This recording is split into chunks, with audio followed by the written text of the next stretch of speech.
Nako, naghahanda na sila dito kay Sara Duterte sa impeachment trial, no? At sa may mga haka-haka at balita na si Senator Dante Marcoleta daw, ano mang oras ay huhulihin na at baka sabi nila isasabay ngayong impeachment trial, di ba? Kasi alam naman natin, gusto nila mabawasan ng bilang ng Senado para si Sara talagang matuluyan na, no? At hindi lang 'yan, para in the same time yung flood control wala nang magtapik, no? Kaya wag kayong maniniwala doon sa nagsasabi na nagpasimula niya ako ng ano, hindi ako niniwala na. Dati naniniwala ako nagpasimula siya ng investigasyon. Siya nagbunyag na mahiya naman kayo. Pero nung kalagitnaan na si Senator Dante Marcoleta gumigitna na, abak, bigla ang dami ng kaso, kung ano pinili sa binabanata, di ba? Bakit? Wala naman siya sabi si Senator Marcoleta na ang big fish yung ang presidente React ng react lahat sila eh. Bakit? Ang nagsasabi noon, yung mga 18 Marines na nag-deliver daw sila. Pero si Senator Marcoleta nag-iimbestiga lang. Pero yung nag-iimbestiga, yun ang inuusig nila. Inuusig nila mga vlogger, halatang halata eh, di ba? Kaya nga sabi ko sa inyo alam nila ang nangyayari, di ba? Ngayon, may mga chismis na baka daw si Senator Marcoleta alam mo naman ang mga 'yan, di ba? Mabilis masyado pagkaso ng kalaban. Anytime pwede lumabas yung warrant. Magugulat ka, may warrant ka agad. Di ba? O hindi mo lang kung dumaan ba sa due process o di ba? Kay Jinggoy, tingnan mo kay Jinggoy, kaysa kay Joel, di ba? Kay Marcoleta, kumpara mo kay Joel, kay Marcoleta, mas nauna na hinog si Joel kumpara kay Senator Marcoleta. Pero si Senator Marcoleta ngayon, may mga haka-haka lang dito na isasabay ngayon sa impeachment trial. Baka daw si Senator Marcoleta kunin nila, no? O ngayon, malamang sa malamang, baka hindi dumalo, baka na naman. Pero sana dumalo si Sara, pero malamang sasabog na naman ang galit nito si Luistro at ang iba pang mga crocs diyan na hindi dumalo si Sara. Kasi sabi dito ni isang ni Renato Bantog, ang sabi dito, sa rules ng ating impeachment trial, hindi obligado ang ating pangalawang pangulo pumunta sa impeachment trial bukas. Ngayon 'yon, no? So ibig sabihin, kung ang pagpunta ni Sara para lalong mapasama siya, mapahiya siya, at yung ebidensya hindi naman kompleto, wag na lang siya pumunta. Kasi sabi ko nga sa inyo hindi natin siya sabi si Sara walang kasalanan. Pero tinuturo ng pagkakataon ng sitwasyon na kung paano nila ginawa kay Senator Marcoleta na wala namang kasalanan. Imagine si Senator Marcoleta naging plunder yung bagay na dinonate lang na hindi naman pera ng bayan. At sabi nila, dahil nasa kasalukuyang congressman daw si Senator Marcoleta, yung mga oras na yon. Palagay natin. Pero absuelto nga sa SOSE, pero pinipilit nila maging plunder. Absuelto na nga sa SOSE. Absuelto na nga kayong dalawa. Kasi gusto mo, kasuhan pa rin. Kasuhan pa rin ng otoridad, di ba? Ngayon, kung ginawa nila kay Marcoleta to, patunay lang ito na kay Sara, ganun din ang ginawa nila. Di ba? Totoo yan. Sabi ko nga sa inyo, sige, ang nagsimula ng away na to, palagay natin si Pangulong Duterte Digong. Natatandaan yon. May rally yata sa Davao yon. Parang kung naalala nyo, hindi ba itatanggi? Kaya tama yung mga tama yung mga loyalista na ang nagsimula ng away na to, mga Duterte. Sige, tama. Granted. Okay, granted. Nagsimula mga Duterte sa away na to, sa gulo na to. Hindi nyo ba natatandaan, di ba, na si Pangulong Duterte, nagkaroon ng speech diyan sa rally.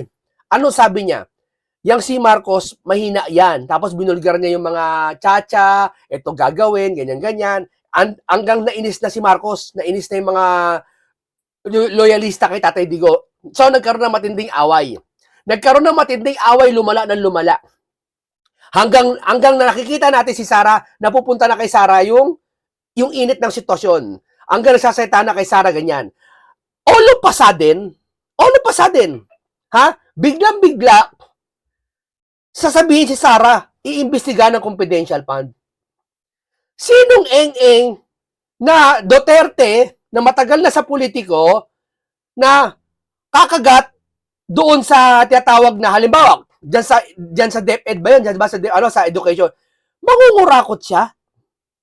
Sa gitna ng mainit na issue na si Tatay Digo nagpasimula ng gulo-gulo. Halimbawa, si Tatay Digo nagpasimula ng gulo, no? Magulo kayo.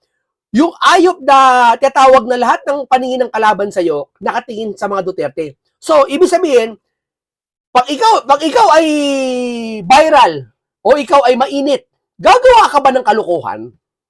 Lalo na yung mga staff mo, hindi naman sa'yo. Pwedeng bumaliktad anytime, pwede kang ikanta. Gagawa ka ba naman ng kalukuhan? Hindi. Tapos sasabihin niya si Sarah yung confidential fund, parang, di ba sabi niya may nagsabi isang political analyst, yung confidential funds na yan, pati, intelligence fund, parang iisa yan. Di ba? Ayan, hindi na kailangan yan. Para sabi nga ganito kung iimbestigahan nyo confidential fund si Sarah, dapat lahat iimbestigahan nyo, hindi lang single lang kayo. O, tapos sabihin nyo, di selective justice. Si Sarah lang iniimbestigahan nyo. Anya, walang selective justice dito. Tatanggi-tanggi si ang gano'n, no? Di ba? Di ba si gano'n? Wala anya. Selective justice. Hindi ba selective justice to? Confidential.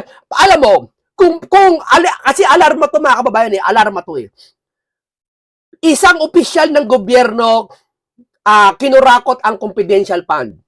Yan na nga yung kay Sarah. Ipagpalagay natin, wala ako sinabing kurakot si Sarah. Nakakaalarma.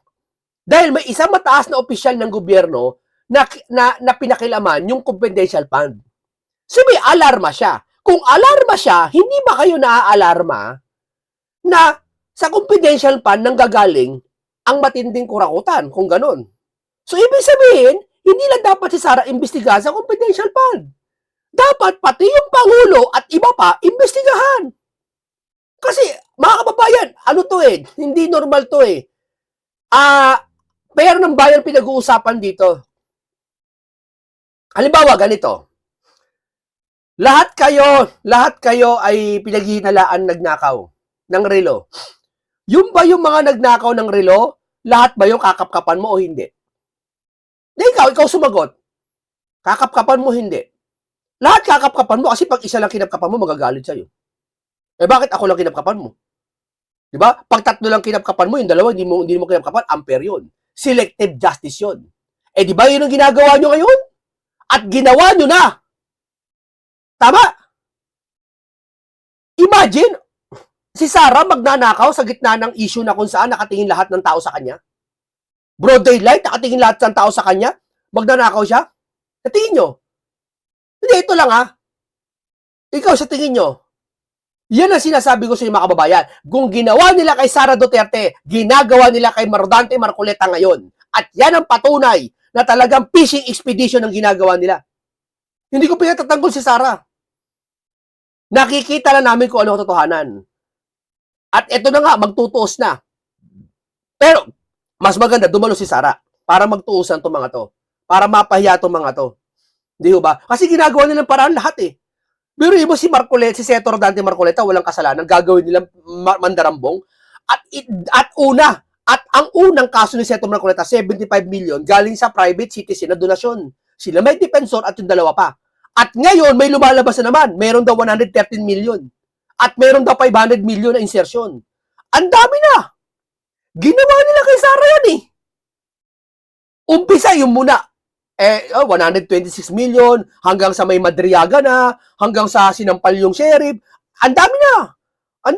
Naghahanap sila ng mga huhukayin. Tapos pag-iisahin nila, tapos sasabihin nila, ito dapat makulong to. Dapat mawala to. Dapat ma-impeach to. Kumbaga lumalabas, lahat sila malilinis. Lahat sila perpekto. Pati vlogger nila perpekto. Ang mga ito, mga Duterte, mga Marcoleta, hindi perpekto, lahat may kaso. Tapos yung blood control issue, tahimik sila. Hindi sila mangingilam. Ni banggit, wala silang babanggitin. Sa mga vlog nila, sa mga content nila, sa mga speech nila, sa mga panukala nila, wala silang babanggitin. Lahat, concerned sila sa Lindol, sa Rangani, Lindol, concerned sila. Pero yung mga binaha, never sila naging concern. Bakit? Kasi pag pinokus nila yung baha, maaalala ng gobyernong ito, maaalala ng lahat ng taong ito, na sila ay paimbabaw. Bakit? Ba't ka tutulong sa baha tapos yung pinanggalingan ng baha na kung bakit nagbaha, wala kang pakialam. Tapos anong sabi ng presidente? Anong sabi niya? Na panoorin niya natin to ulit. Sabi, ito pa caption nila Ito pinapakalat nila Ito pinapakalat nila, tama. I cannot say that we have done enough because we're not done yet. Oh, malalang korupsyon sa panahon ni Duterte na diskubre ni PBBM. Kailan na diskubre? Ngayon nagsalita siya o nung SONA? Siya nagsabi nung SONA. Kailan yung SONA? July 28, 2026. Tama? Ay, 2025. Mag-iisang taon sa ikalawang linggo. Ano ngayon? July 6 ngayon. O ilang linggo pa? 3 linggo pa. More or less sa 3 linggo pa. Mag-iisang taon na. So, ibig ko palang sabihin, mag-iisang taon na nadiskubre mo pala na si Duterte. Eh, bakit hindi kayo nag-imbestiga about sa mga Duterte? Bakit ang iniimbestigahan nyo, yung ICC? Di ba? Yun ang kaso nila, ICC. Si Bongo, yung mga kasangkapan, sila Aguirre, sila Bato de la Rosa. Pero about sa korupsyon, wala. Sa flood control, ha? Kasi kung meron man, dapat inuna nyo yan Duterte para hindi kami nailigaw. Niloloko nyo ba kami? Hindi nga po, Mr. Pangulo, tanong po namin sa'yo, niloloko mo po ba kami? Hindi lang po gusto ko malaman, niloloko nyo po ba kami? Kasi kung talagang Duterte yan, na-discover nyo na Duterte nagsimula ang korupsyon, di sana si Pinky, sinabihan mo, Pinky, kayo dyan, imbestigahan yung Duterte. Kanino ba nagsimula ang investigasyon ni Pinky? Siya mismo Blue Ribbon nun eh. Ang chairman, si Marcoleta, yung panahon na yon. Sinimula niya kay Diskaya, pinatawag yung mga dapat ipatawag, si Gutesa. Napalitan si Marcoleta, naging si Pinky. Palagay natin, mali si Marcoleta, no? Kasi pinatawag niya yung mga Diskaya lang. Kasi panahon mo. Yung si Pinky nakaupo, inaasahan nila na Duterte, iimbestigahan Duterte. Ba't di niya ginawa? Tapos iiyak sila ngayon na, ang Duterte talaga may kasalanan yan. Isinisisi niya sa Marcos. Si Marcos naglilinis lang. Kung naglilinis pala siya ngayon, dapat yung Duterte inimbestigahan niya. Ba't wala tayo nakitang investigasyon? Sabi may billion daw si Pulong Duterte. Nasa na, ba't di niyo paupuin si Pulong Duterte, patawag niyo sa Blue Ribbon? Ba't di niyo kasuhan? Ba't ang kinakasuhan ni Boying si Martin? Ang masama pa nung, kinuha yung pahayag doon sa 18 Marines. Di ba kayo magkakampi dyan? Di ba? Ba't niyo pinatawag si Pulong? May 51 billion pala. Di ba? Sabi niyo si Duterte, hindi inimbestigahan. May mga ba't niyo ipatawag lahat? Ba't niyo ipatawag? Si Pulong! Kung talaga may kasalanan, ba't niyo ipatawag? Unfortunately, the more we look, the more we find. And it's going already back beyond my administration, beyond my term. If you remember, I think it was in 2018 already. The minority floor leader in the House, Nonoy Andaya, already says that he had uncovered. Napanood niya lang ata sa mga vlogger yan eh. Kasi na ginamit mo ngayon eh. 300 plus billion flood control mess. And so when we look at what happened last year or the year before, then we can see that the pattern extends beyond. Sir, wag mo kami iligaw, sir. Pasensya na kayo, sir, ha. Ginagalang kita.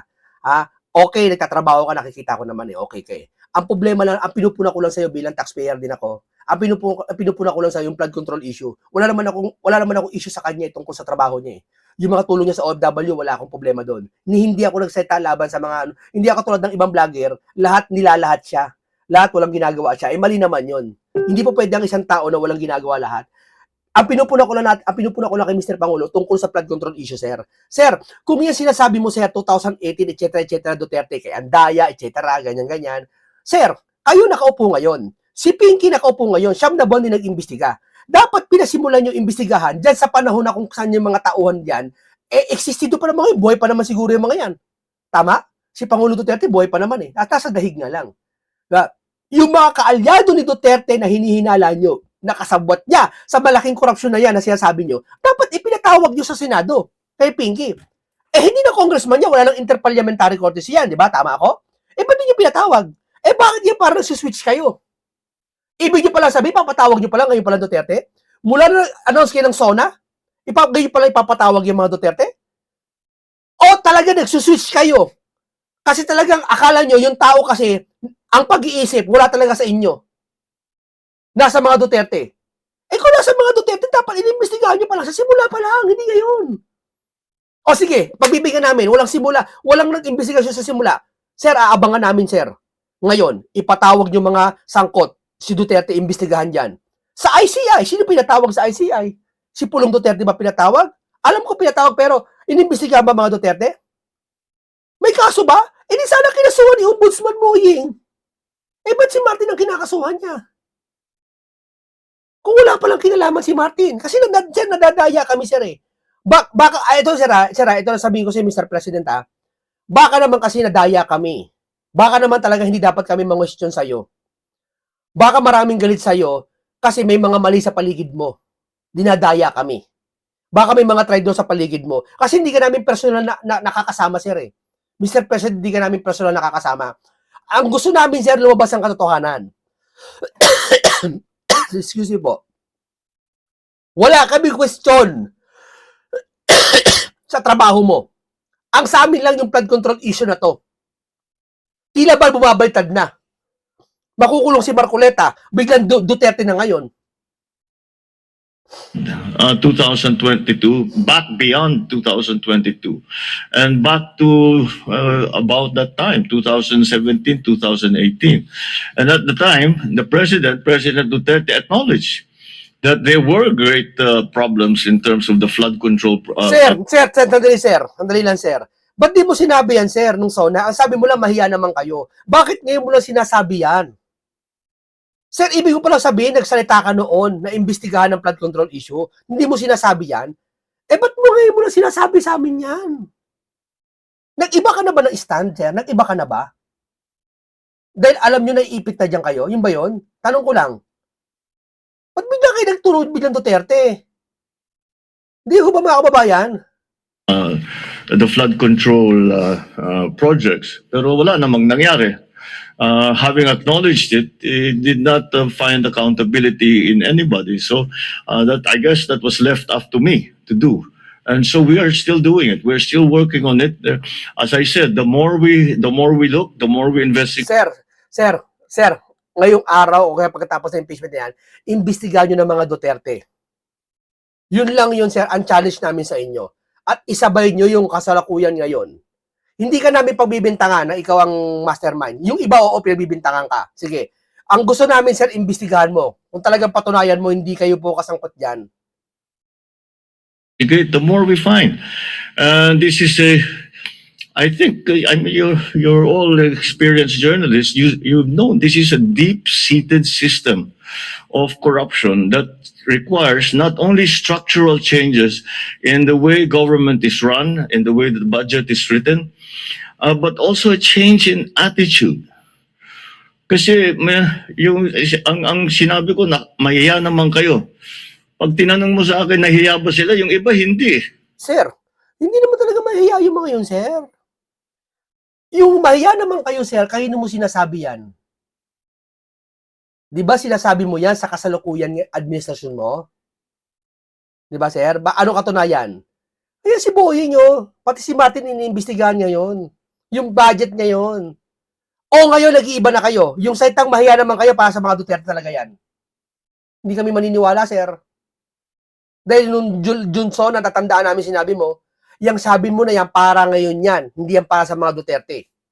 Kasi kung para sa Duterte yan, sana Duterte ang imbestigahan nyo, hindi ko sino-sino. Sino ba chairman ng appropriation ng ngayong taon na to? Noong 2024, sino ba? Si Saldi, di ba? Wala nila, karapatan nila yung gagawin na ganun eh. Wala kami ginagawang mali. Ganyan talaga patakbo rito. And that's the hardest part to change. That's the hardest part to change. The culture of... Sir, naniniwala kami, sir. Naniniwala kami sa'yo, sir. Naniniwala kami. Para matapos na to, sige, sir, ipatawag mo yung mga dating kaalyado ng Duterte. Pasimulan mo imbestigahan. Pero, yung kasalukuyang administrasyon mo ngayon, sir, na yung sino man mga congressman dyan, pati mga 18 months, ipatawag mo rin, sir. Para parehas. Kasi kung ipapatawag mo lang ang mga Duterte lang, yung mga kasabot, hindi natin alam kung sino-sino yung mga yun, ha? Yung mga gabinete niya dati, o yung mga sekretary niya dati, kung sino DPW yung time na yon, kayo na bahala, ipatawag nyo lahat yon. Pero pagkatapos yan, ipatawag nyo rin yung kasalukuyan na administrasyon nyo. Tignan natin, sir. Naniniwala kami sa iyo ngayon. Sige, naniniwala kami sa iyo ngayon. Di ho ba? O, balik tayo sa impeachment trial. Alam mo, sa impeachment na to, maraming balita na isasabay daw si Senator Marcoleta sa paghuli. Sa bagay, chismis lang yan, pero abangan natin mamaya kung ano mangyayari. Kasi pumunta sa Sandigan Bayan yata ngayon si Senator Dante Marcoleta. Panoorin natin to. Preserve at pagtatanggol ang konsep. Panoorin natin to, ha. Ito. Sila po ay parating dito sa Sandigan Bayan, si Senador Marcoleta at si ex-congressman na Mike Defensor. May hearing po sila to motion po to squash information and motion to hold the issuance of warrant of arrest. So nakaset po ngayon sa 3rd Division 8:30 ang hearing po nila. So definitely po mag-a-appear po yung dalawa po nating kasama. Kailan nila na-i-file yung mga motion na yun, Consi? Na-file po nila as my personal knowledge last Friday. Na-file po nila. Kaya urgently na-set ang hearing today Ng 8:30 ng 8:30 ng 3rd Oo. Division. sa 3rd Division. Okay. O, tingnan mo, ha. Yan, nagkumikilos si Senator Marcoleta. Yan ang gusto nila, mahirapan si Senator Marcoleta tapos makulong, mawala sa eksena, mawala bilang senador. Tapos sasabihin nila, trabaho lang. Magtrabaho anya tayo. Mahalin natin taong bayan. Alam mo, mas labang yung salita nila kaysa sa gawa nila. Actually, wala silang ginagawa tungkol sa sinasabi nila. Yung pag sinabi mo, mahalin mo taong bayan at magtrabaho kayo, ibig sabihin, dapat gumagana ang sistema ng Pilipinas. Tapos ipakukulong mo yung taong walang kasalanan. Tapos yung mga taong alam mo nakagawa ng kasalanan, niimbestiga ayaw nyo. Di ba? Mr. President, yung po nakikita namin. Iba po yung sinasabi ng mga kaalyado mo. Kesa po sa nangyayari nakikita po namin. Iba po. Yung sinasabi niyo po kayo nagpasimula at natuklasan niyo, di umano sinasabi nila ang korupsyon ng mga Duterte. Anak ng titing, anong oras na ngayon? Anong petsa na? Dapat inimbestigahan niyo na yung mga Duterte. Di ba? Gusto niyo makaupo pa si Sara bilang presidente bago nyo imbestigahan yan? Para pagdating niya kay Sara, guguluhin niyo si Sara, sabihin niyo, ang daming kinurakot ng tatay niya, pati mga Duterte, sila pulo. Para guguluhin niyo, hindi ang Pilipinas magiging magulo na naman. Mr. President, bilang isang leader po ng isang bansa, at marami akong kilalang leader kahit nung maman, matalino talaga pag leader. Bakit? Bukod sa maraming nag-guide sa kanya bilang presidente, maraming nag-aano sa kanya, nagtuturo din, at talagang ang presidente dapat matalino. At nakikita yung hinaharap, hindi yung kasalukuyan ngayon lang. Ang presidenteng leader na matalino, ibang bansa man o ibang ira man, iniisip niya yung darating na panahon. Hindi lang ngayon. Yung future ang iniisip niya. Ano ba ang future natin? Ibig nyo palang sabihin, pag si Sara nakaupo na, doon lang kakalkalin yung investigasyon kay Duterte? Magiging magulo na naman ang Pilipinas. Paulit-ulit na naman, habang nakaupo si Sara halimbawa, andun pa rin yung flood control issue, iniimbestigahan pa rin. Bakit? Kasi sa panahon mo, presidente, hindi kayo nag-imbestiga eh. Ang nakakulong si Diskaya, ang nakakulong district engineer, ang si Saldi, tinutugis niya yon. Andun si Pulong sa Davao. 51 billion ang sabi nila na may case. Bakit di nyo imbestigahan? Kung meron. Bakit para tayo nang gaslight na parang sinasabi natin, mga Duterte nagsimula? Tinatanim ba natin sa isip ng tao ang mga Duterte ay kurakot? Pero sa investigasyon, wala tayong inaaksyon? Parang ganito. Yung kapitbahay ko na yan, nakikita mo, galakad, wala ba, galakad lang. Ayan, magnanakaw yan. Talaga, oo. Magnanakaw ng cellphone yan. Ingat ka dyan, Mari ha. Mari, ingat ka dyan, baka yung mga alahas mo, hablutin yan. Talaga, oo, hablutin yan. Maraming ninakaw yan. Talaga. Tapos yung tao na yun na sinasabihan ng magnanakaw, nakakasama mo, wala naman siya ninanakaw. At sinasabi mo, kung magnanakaw pala, ba't di mo imbestigahan? Hindi niya basta magnanakaw yan. Hindi, imbestigahan mo. Ilan na cellphone na nakaw niyan? Ang dami na, nasa 1,000 na. Dapat imbestigahan na yan. Kailan pa yan? 2018 pa. Dapat imbestigahan na yan. Puro salita ka lang na siya tinuturo mo, siya nagnakaw, siya nagsimula. Hindi ka nag-iimbestiga. Isa lang ibig sabihin no, niluloko mo taong bayan. Pinapaniwala mo yung taong bayan na magnanakaw sila. Pero investigasyon wala. Gets?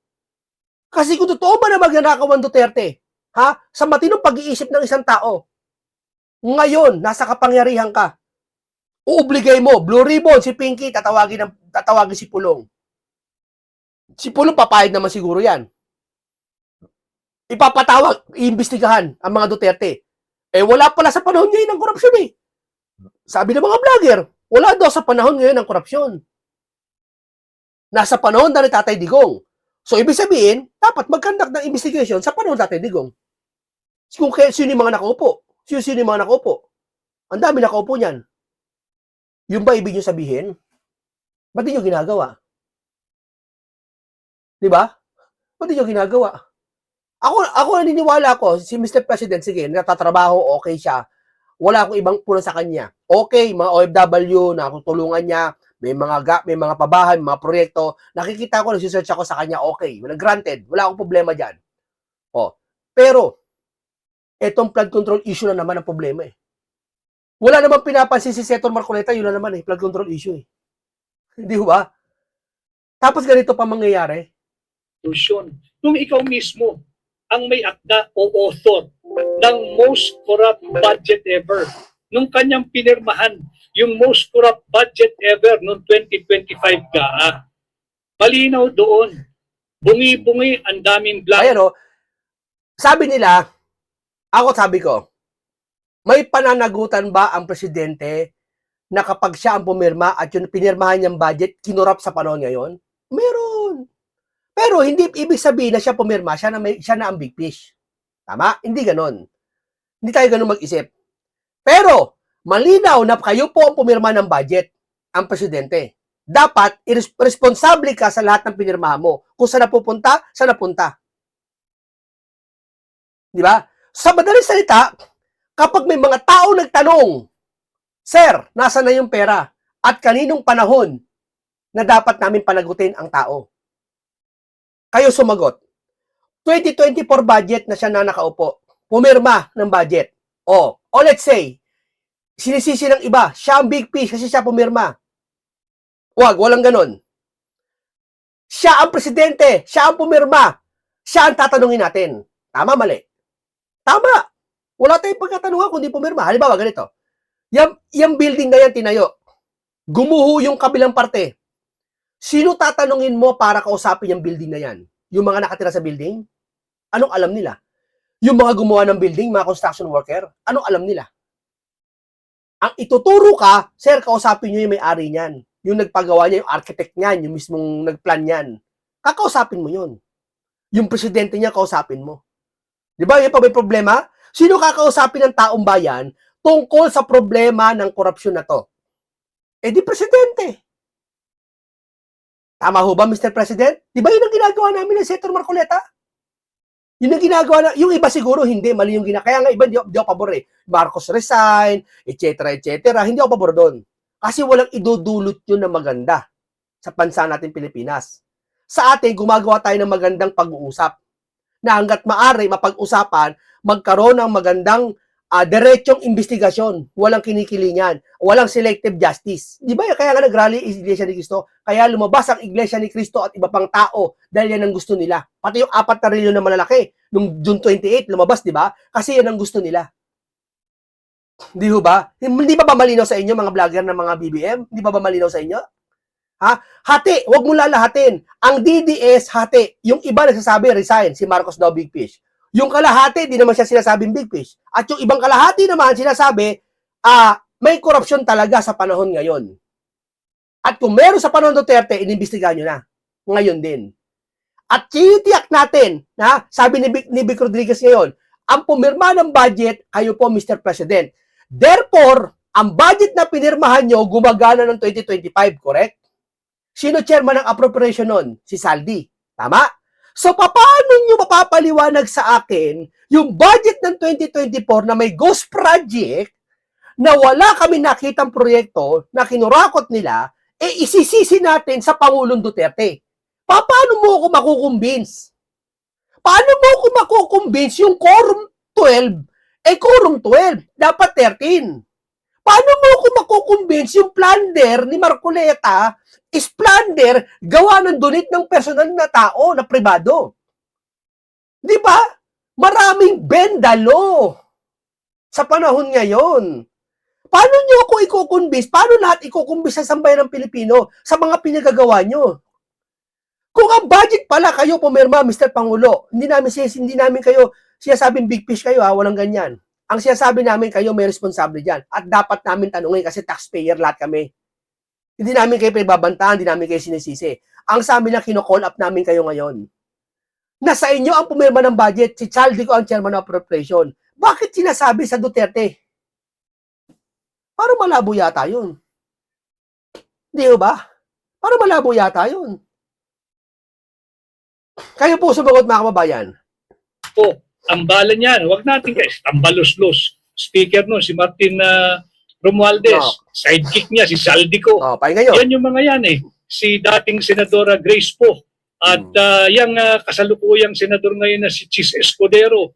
Yang ngayong kasalukuyang Senate President na inilaglag yung mga mararangal na empleyado ng Senado na hindi raw niya alam na may mga blanco basta't ibinabaraw nila yung dokumento doon yung Bicameral Conference Committee report, pahala na raw yung mga miyembro ng Technical Working Group ng Senado na maglagay ng mga halaga doon sa mga blanco sa Bicam. Ito, pinirmahan niya eh. So doon pa lamang yung kanyang pangako to Pinirmahan niya. Hindi ibig sabihin siya ay may kasalanan na. Granted. Sundan natin. Pinirmahan niya, meaning ang budget ngayon. Hindi sa mga Duterte. Tama? Granted. Ang budget ngayon, hindi sa mga Duterte, granted. So, ibig sabihin, ngayon nagkaroon ng ghost project. Granted. Kung ngayon ang investigasyon na gaganapin, bakit kayo nagtuturo sa Duterte nagsimula ang korupsyon? Ano ibig yung sabihin sa nagsimula? Siya nagpasimula? O siya ang nagsimula hanggang ngayon? Siya pa rin? Linawin nyo. Kasi hindi po pwede yung siya nagpasimula, si Duterte, hanggang ngayon nangungurakot pa rin. Sa madaling salita, kayo na nakaupo. Ibig sabihin, gumagana pa rin si Duterte? Yung ba gusto nyo ibig sabihin? Ibig sabihin, sa panahon ngayon, may kurakot pa rin. Tama. So, tama pala si Senator Marcoleta na nag-iimbestiga siya sa panahon ngayon. Tama. At ang mali naman, kayong tatlong blue ribbon dyan, si Pinky, si Erich, si Kiko Matching, walang ginagawa sa investigasyon. serve and defend the Constitution, hindi na niya ginampanan. Yan ang isang dahilan kung bakit nasalansangan ang mamamayang Pilipino. Tama. Pangalawa, nangangako siya that he will execute the laws. Execute the laws. Malinaw yan. Hindi prosecute the foes. Execute the laws. Ipatupad ang batas. Hindi pahirapan at tugisin ang mga lehitimong kritiko. Malinaw yan. So pangalawang dahilan, kinagugulat pa niya bakit nasa lansangan ang mamamayang Pilipino. May tumatawag. Execute Sandali. its laws. Hindi niya ginagampanan yan. Bakit? Hanggang ngayon, imagine mo si Manny Bonoan, hindi na kulong, linagay sa hospital arrest, may sakit daw. Bandang huli, i-discharge lang pala bilang akusado, state witness daw. Paano mong gagawing state witness? Yung isa, kung hindi man siya ang most guilty dito sa trilyong pisong nakawan na nagaganap sa ating bansa. Kung hindi man siya ang author o akda, ang may akda niyan, o hindi man siya yung most guilty, hindi siya yung least guilty. Paano mo gagawing state witness yung taong yan? Yang si Manny Bonoan, dapat siyan panagutin.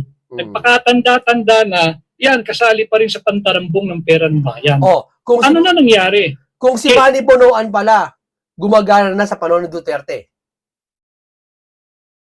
Diba? Bakit di nyo tawagin ng mga sangkot sa mga Duterte? Ang dami niyan.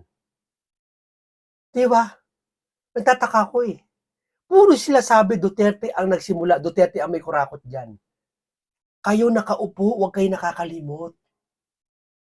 Nasa sa inyo lahat ng kapangyarihan. Yung ibang ahensya nga napagana nyo para harangin yung INC rally. Sasabihin nyo, konti lang ang rally ng INC.